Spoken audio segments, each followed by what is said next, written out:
Before I begin the show tonight, I want to call your attention to something that is just magnificent.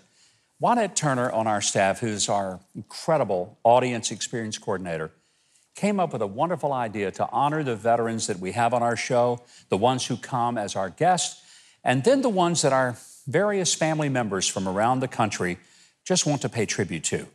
And so behind me on this wall, there is a magnificent flag with dog tags of over 2,500 servicemen and women whose family has honored them by putting their names and their times of service on this flag that represents their service to this country.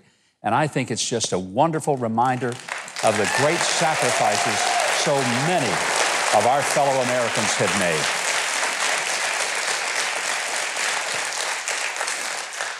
Memorial Day weekend marks the beginning of the summer tourist season for most Americans.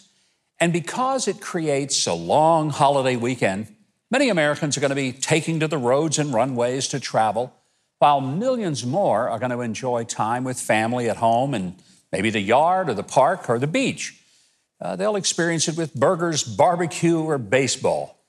Now, of course, be sure to get permission from Dr. Fauci and President Biden if you want to be in your own backyard with more than a few immediate family members. Actually, forget Joe and Fauci. It's still America, and you don't need permission from a politician or a bureaucrat to be in your own yard with your family. But what you do need is to not forget why there's a Memorial Day. Because it's to honor those men and women of our military who will not be spending the weekend with their families because they gave their lives so the rest of us could be with our families. When my 8-year-old grandson, Huck, was almost 4, my wife took him to a Memorial Day service at the local Veterans Cemetery. On that particular day, I was traveling back home and I couldn't make it. But when they arrived, just my wife and little Huck, he was full of questions about all the flags and the people in uniform. And at the age of 4, Huck was all into superheroes like Superman, Batman, and Spider-Man.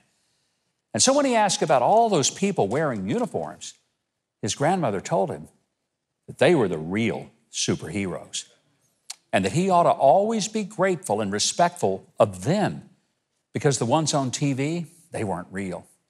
But the superheroes that he was meeting that day, they were real. You know, it made a big impression on that kid. And to this day, when Huck sees one of our men or women in uniform, he tells them, thank you.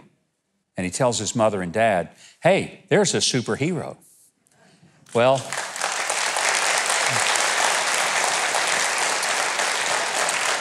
a couple of years later, my daughter Sarah took Huck with her to Arlington National Cemetery for the Memorial Day service conducted each year. She accompanied the president that day, and he gave her permission to bring Huck. There he was, all dressed up with a coat and tie.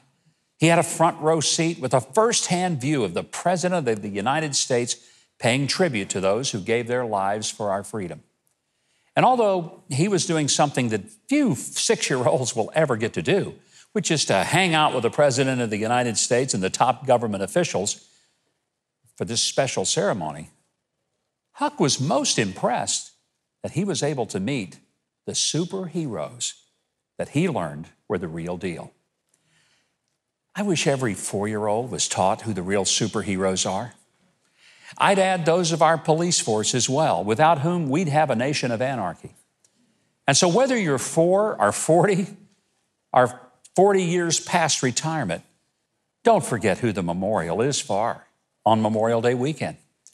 And if you see one of the real superheroes, don't forget to say thank you.